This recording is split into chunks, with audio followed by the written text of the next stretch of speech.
Ways to save money on a tight budget. This is the Pablo Henrique channel. Like and subscription is not requested, it is conquered. How you supposed to save money on a tight budget? I'll tell you what. I know what poor feels like.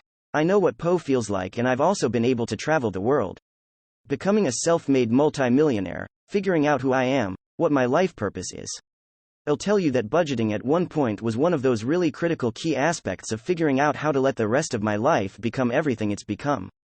I'm going to share with you my number one tip on how to budget like a boss to help you step into this amazing life that you want to live. So I'm going to share with you in a moment my 4-envelope system. My wife and I developed this back when we were newlyweds, when we didn't have money and yet we found a goal, something truly worth saving for. In fact, the first mentor that told me what I needed to make my first $1 million required me to put $5,000 in my savings account and work on actively establishing my credit. Those were the two things that I had to do.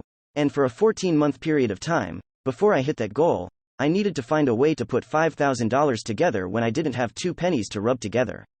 And I want to share with you, when we first got married, we were looking for examples on how do we budget.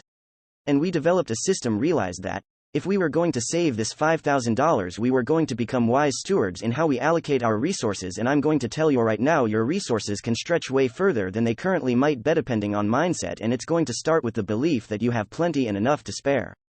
And so with that, let me share with you my 4-envelope system. Alright, so budgeting, you can turn it into a game and you can make it fun, and it requires just a little bit of organization. Once you have your why and you know what you want, so that you can aim that budgeting for a purpose to the budget, give it direction, give it aim, and give it a purpose. When we got started, we used the 4-envelope system. We had 4 physical envelopes, and what we would do is we would divide all of our money into number 1, personal use. Okay, personal use was what way we're going to be consuming our money on every month. Personal use was food and gas and our monthly expenses. Number 2, there was an investment envelope, which was we're investing in our future.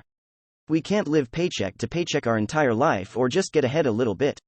We decided the incremental growth was never going to get us where we wanted to go, so eventually we were going to have to invest in us, and we're going to have to invest in investments like real estate and business and other things.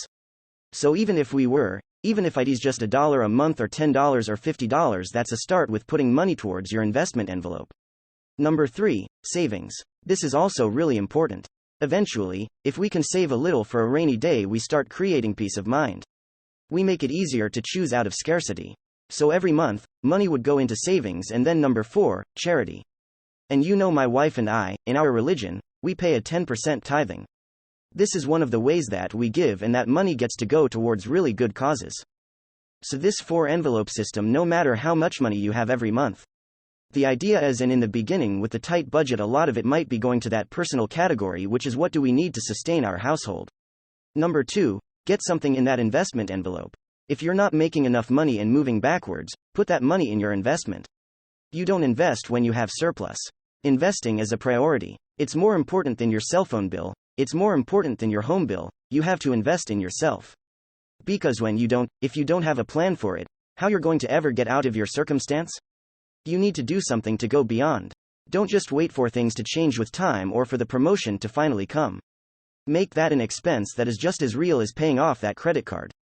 Number 3, savings. You've got to get your money set aside to save, so that should you get with something, you have something to fall back on.